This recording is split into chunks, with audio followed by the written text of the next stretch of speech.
Hello and welcome to 11 on 11, our recap of the major stories we covered this week. I'm Tamer Knight and we start with the story that got nationwide attention this week. A mother and father killed on the Northwest Arkansas hiking trail and a 5-day manhunt to find the suspect. On Wednesday, police arrested 28-year-old Andrew McGann on 2 counts of capital murder. He's in custody right now in Washington County. McGann is accused of killing 43-year-old Clinton Brink and his wife, 41-year-old Kristen Brink, at Devil's Den State Park on Saturday. They were hiking with their 2 youngest daughters, who were thankfully unharmed and are now with family members. THV 11's Carter Threet brings us the latest on the investigation.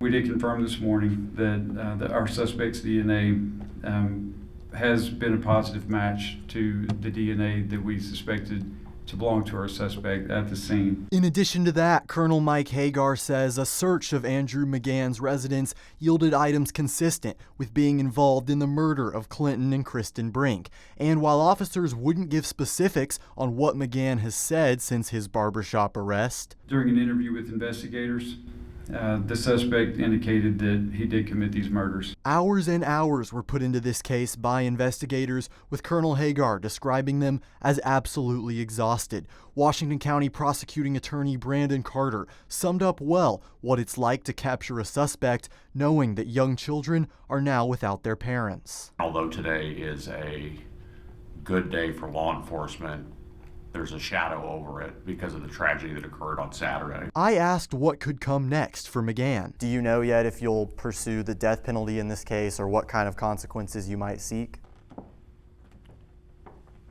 This case certainly has the aggravators that exist where a jury should get to decide what the punishment for this defendant is, and it's my intention to pose that to a jury. So the state will not be waiving the death penalty in this case. And the press conference ended with something Hagar says is often left out. We've spoken to the family quite a few times over the last several days, and what we heard consistently is what a loving mother and father they were, loving husband and wife that they were towards each other. They absolutely protected those girls to their fullest extent. To the point that it cost them their lives. Investigators didn't want to talk about a motive, but they say there's no evidence the victim and the suspect knew each other. In a hearing Friday morning, McGann was assigned a public defender and officially charged with 2 counts of capital murder. He's being held in Washington County with no bond. Arkansas Attorney General Tim Griffin faced a setback in court this week after a federal judge blocked a law that threatened to close dozens of pharmacies in the state. Act 624 aims to keep pharmacy benefit managers, or PBMs, who would negotiate drug costs with insurance companies from also operating as pharmacies. Companies like CVS and Express Scripts sued to stop it from taking effect. The nationwide chain warned lawmakers during the debate over the bill that it would force them to close 23 stores in Arkansas. Advocates, including Governor Sarah Huckabee Sanders, argues the law is needed because the PBMs are muscling out independent drugstores and raising drug prices for everyone. After a hearing earlier this month, Judge Brian Miller agreed that the law had at least 2 problems. It illegally favors in-state businesses over out-of-state chains, and it gets in the way of federal insurance programs like TRICARE. Arkansas was the first state to approve the legislation, and despite the court's decisions, Governor Sanders remains confident in the bill, saying in the part, the state will appeal when in higher court and set a new standard for the country. That wasn't the only headline the Attorney General found himself in this week. Griffin also called on Congress to stop abortion pill shipments to Arkansas. It's part of an effort involving 15 Republican-led states, Griffin says, are defying Arkansas law by using so-called shill laws in the states where they are based. Captain Rowley breaks down what the AG is already doing and how he'd like lawmakers to help. It's been more than 3 years since the U.S. Supreme Court overturned Roe v. Wade, giving states the power to decide whether or not abortion should be legal. A trigger law passed in 2019 went into effect a short time later, banning nearly all abortions here in Arkansas.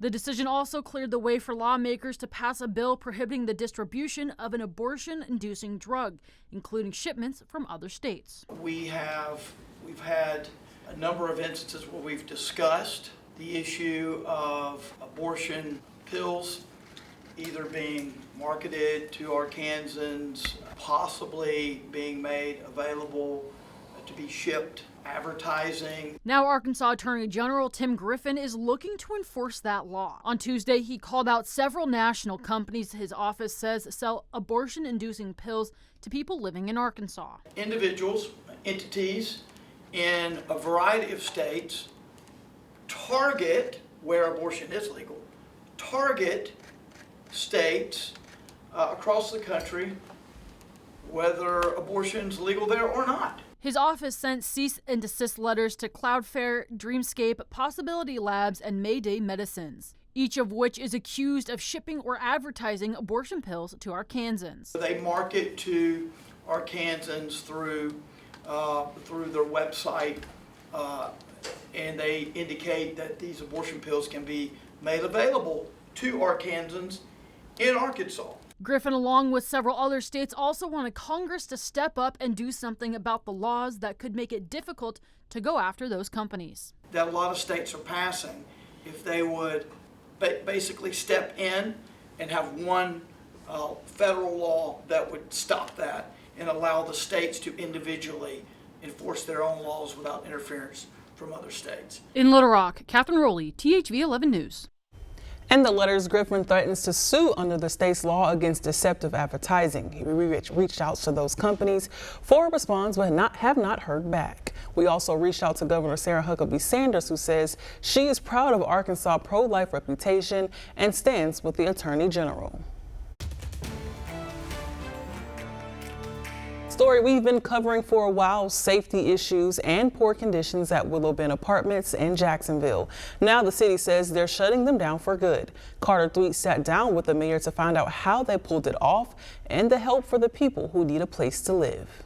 Broken windows, unsecured doors, ceilings falling, water leaking throughout units. Those are the conditions that Marissa Barger with Jacksonville PD Code Enforcement saw when touring Willow Bend Apartments on Monday. Code Enforcement then invited Mayor Jeff Elmore to come take a look. Nobody should be living in those kind of conditions, and it was at that point in time I was like, no, this has to stop. Elmore tells me that he was going to revoke Willow Bend's business license, only to find out they were already 7 months behind on renewing it. So Elmore simply won't allow them to do so, meaning the property will either be sold or condemned. If there's nothing else that changes in the extremely near future, yes, we will pursue condemnation on it because it's uninhabitable as it is. So what'll happen to the people that live there? Elmore says there's not many, only 29 units out of 100 are filled. The people in those 29 will be relocated. Housing and Urban Development, HUD, has graciously said that they would move all the residents. They'll pay for the move, help them move, get them set up in a new place. And efforts like this aren't finished in Jacksonville. And it will also serve as an example to other landlords, whether it's individual homes that are not keeping up their properties or treating residents like they should be, to other apartment complexes that may be headed down that same road, that the city of Jacksonville takes it seriously. We are here for the residents and the citizens of Jacksonville. We want to work to make them have a safe and comfortable living environment. In Jacksonville, Carter Thweet, THV 11 News. Now, THV has reached out to Willow Bend Apartments for comment, as well as their parent company, Millennial Housing Management. We have not heard back.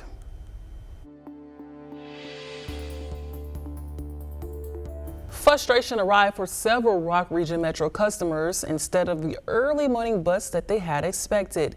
This week saw drastic schedule changes to the city's public transit system as it deals with a shortage of bus drivers. The agency started warning customers last month that some routes would run less frequently, but many failed to get that message and expressed frustration when they got to their bus stop.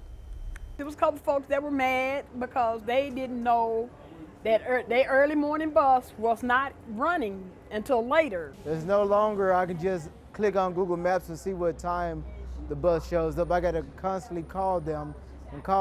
There's nothing out here to tell us anything as far as if we're walking off the bus or getting on the bus. We have no schedules, and we've asked the bus drivers, they have no schedules.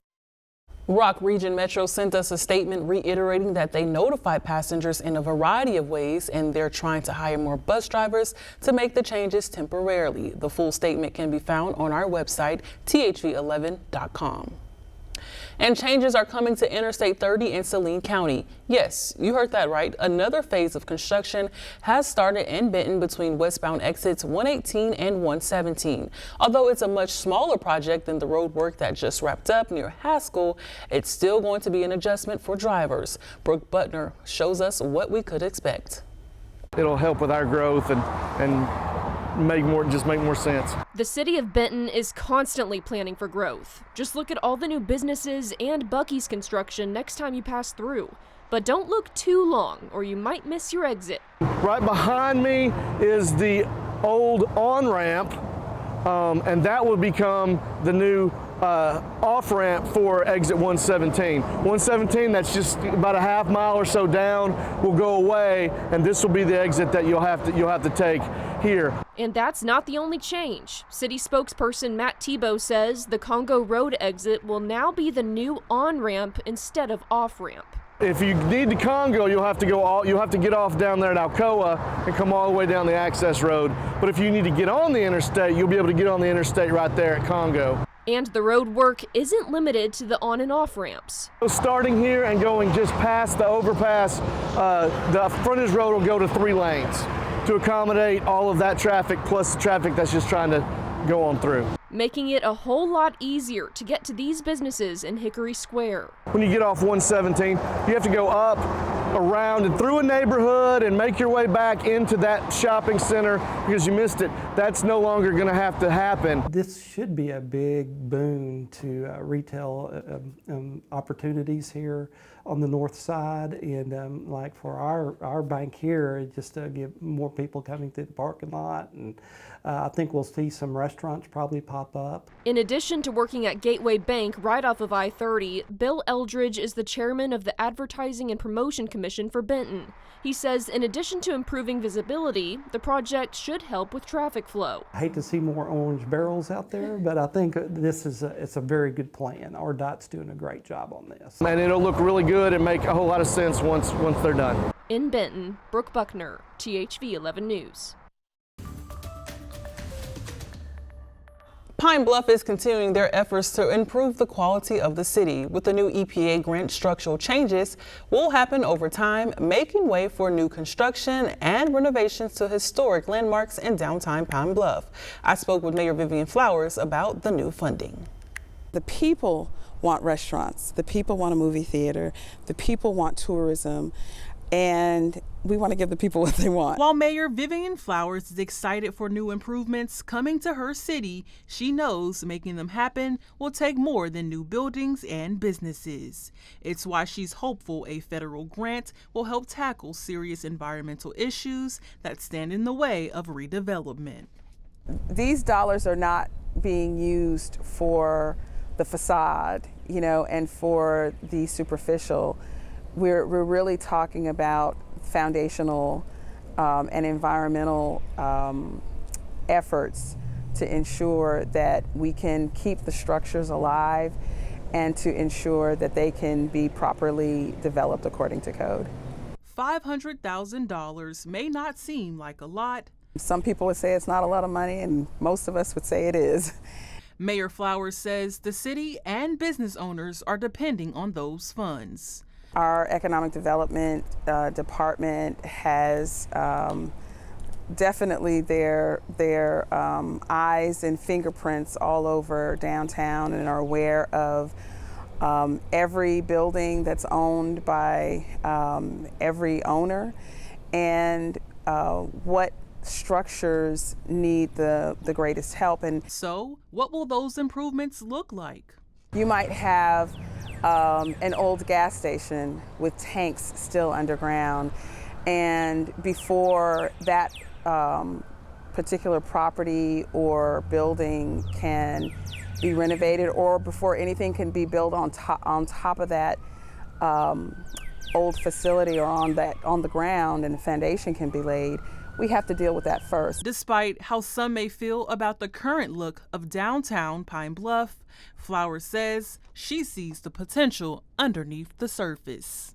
Just like you see in areas, old downtown areas all over the country, what looks dead is really alive inside. It just, it takes resources and it takes renovation. Now, city leaders say revitalization goes hand in hand with better infrastructure, jobs for young people, tourism, and building communities families want to return to. Up next, our 11 News investigation into stolen benefit funds draining wallets across Arkansas. Attorney General Tim Griffin explains how his office plans to stop the digital thieves behind it when we come back.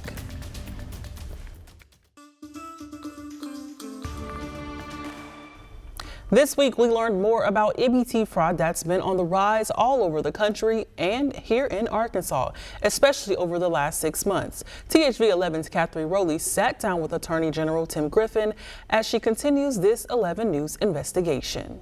This is not a new problem, but the criminals are getting more sophisticated in the way that they go about this. With the rise of criminals targeting families that receive SNAP benefits, Arkansas Attorney General Tim Griffin says that it's prevention that is key for keeping the benefits in the hands of Arkansas families instead of the criminals. Because once the money is gone, it's often impossible to recover it. And so what we want to do is inform people, educate people on what they can do to ensure that their money is safe. A part of that prevention is making sure you aren't using your card on a skimming machine. Griffin says to ask yourself these questions that can help keep benefits safe. What that looks like, does it look like it's been tampered with? Does it look like something has been attached to the swiping apparatus technology? Because what will happen a lot of times is they will attach something that can then read the card. Financial fraud investigations are not new to the Attorney General's office. Griffin created a task force aimed at combating the fraud with a special group that looks at the EBT scams. This is something that that we're tracking. Now, as you know, we just started a financial fraud task force. Recently, we decided that we were going to add in people who are dealing with EBT scams. And particularly, we invited the Department of Human Services to come. Being vigilant about the purchases on the card and monitoring the account are two important steps to make sure your benefits are safe. But if you do fall victim, it's not likely you'll see any of that money back. We want people to report this because as we learn the new ways that the EBT scams are being conducted, then we can do a better job of educating and updating what we're telling to the public. Now, the AG's office also said that there are multiple agencies that can take reports, but you can always call the AG's office and ask to file a fraud report. Going to camp is a rite of passage for kids, but who's to say the summer fun has to end when you grow up? After the break, we're taking you to several spots across the country offering summer camp for adults. But first, it's time to eat it up. See that sound you hear right outside is the population of Jacksonville going up and up and up because everybody needs to be within 5 minutes of this place. This week on Eat It Up, we're in the heart of downtown Jacksonville at 4 Elms. Y'all, this place is brand new. It's only been open a couple of months, and boy, do I have some stuff for you. Love a good brunch spot. We gotta have the classic breakfast, not to mention amazing nachos, not just regular nachos, they got a twist on them. And can I just tell you one thing? Chicken, biscuits, and gravy. That's all you need to know. So what do you say? Let's eat it up.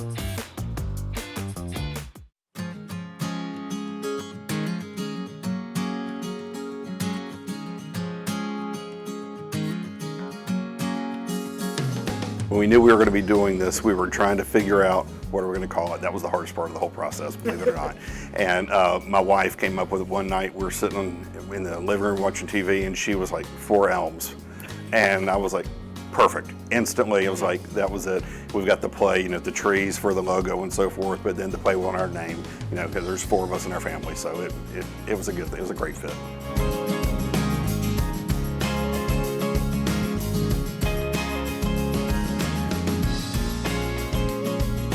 thing. It was not a lifelong dream of our family or anything like that. It was about keeping a business here in town, a business that our people loved, that people drove in from all around to eat at, and keeping the employees here.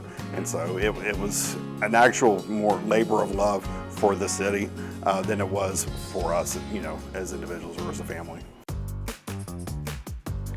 You know we're starting with the breakfast. Mr. Mayor, this looks absolutely incredible. Talk me through this. I'm seeing hash browns, toast, bacon, all the goods. Yeah, that is our chorizo hash brown bowl. Woo! And with it, it starts with a bed of hash browns. And then on top of that, you've got chorizo sausage, knife and a fork chicken biscuit. Yeah. And we'll call it a knife and a fork because you're not picking that biscuit up to eat it. So it's the big old biscuit with fried chicken on it, an egg, and then topped off with our homemade sausage gravy. Homemade sausage gravy here? Yes. Whoa, okay. Obsessed with nachos. I've always loved nachos, chicken nachos, brisket nachos, whatever. These look amazing, and I always have to. First one, you gotta throw jalapeno. These are fresh jalapenos. Those are fresh, yeah, they are alive. We're being safe. We're being respectful and responsible on Eat It Up. Yeah, eat at your own risk on that. So. And if I could, be an honorary Jacksonville citizen because I'll be here every day. Oh, hey, love to have you. Love to have you in town. Love to have you here in the restaurant. So. Tighten up. We got to tighten up, baby. See you here at 4 Elms.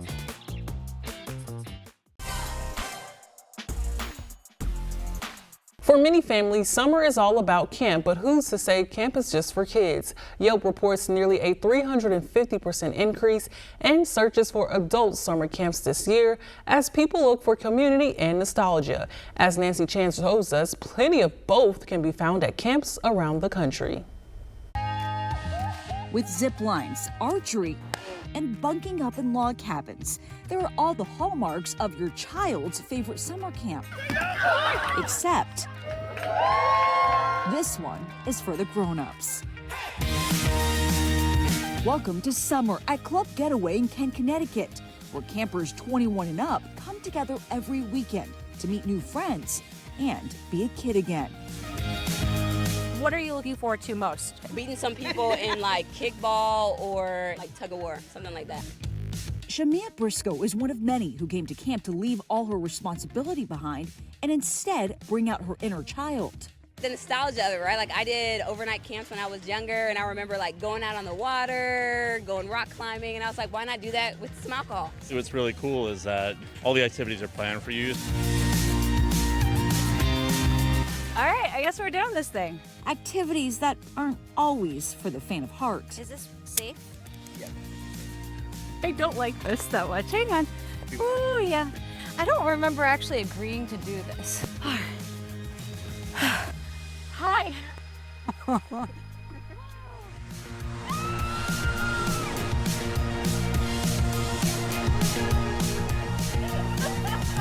Okay, I was good. Sorry to scream. So this is where it starts, right here. The first activity that we're going to do is our Welcome to Camp party. David Schreiber is the camp's owner. Why do you think people come here? I think people come here for an experience. They want to meet new people. They want to try different things and feel part of a community, even just for a short period of time. Open to children during the week, Club Getaway has been welcoming adults for nearly 50 years. But it wasn't until recently that programs doubled as interest spiked. Do you find that the popularity of summer camps for adults right now is tied to people wanting to seek a simpler time? Yes, 100%. You know, things are complicated right now. There is a simplicity that comes here, right? There's sort of a depth in the superficiality of just laughing and meeting people and doing silly, zany things. That sense of escape is helping fuel interest in adult summer camps from California to Connecticut, with the average price tag around $800 for a weekend away. It comes as 66% of workers, an all-time high, report feeling burnout, along with rising levels of loneliness. It's hard to find friends as an adult. So like the fact that we can connect as adults still and just like enjoy each other, without our phones and just hang out, I think it means a lot. And without kids. Yeah, without kids. Because here, only one thing matters for the weekend: being a happy camper. Yay! That's my first time! Well, that's it for this week on 11/11. Join us for more recaps only on THV 11+. We'll see you next time.